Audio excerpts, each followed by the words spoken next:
paskan kanssa olivat turha leikkiä. Sieltä sä alkaa taas valua ulos Vantankosken junasta.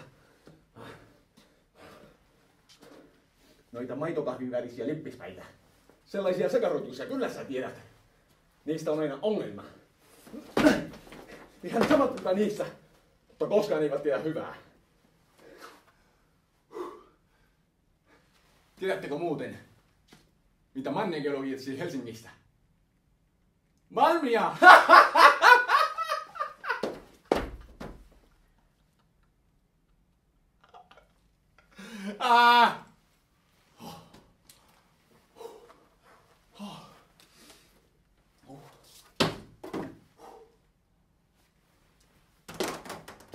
Mä heitin kerran 10 mustalaista ulos junasta. Mitäs tulevat kunnon ihmisten junan ilman lippua?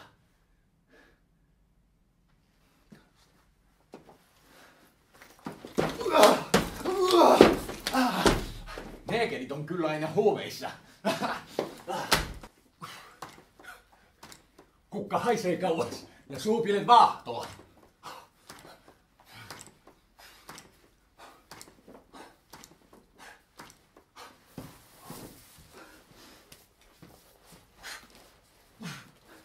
Kerran pari nistiä istuu kampin vessassa. Kun menin hakemaan niitä, niin ne saatana oli tekemässä leipiä. Ne oli levittäneet lavonteen makkarat pitkin lattiaa ja jakoivat niitä toisilleen tasaisesti. Hyi saatana!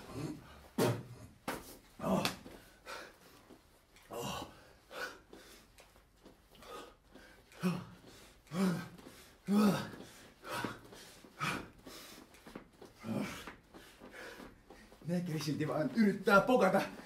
Ja näinen on, että lirkuti.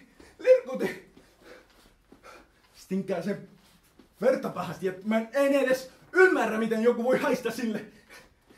Ja saatikka, miten se nainen kestää sen seurassa ja haluaa siitä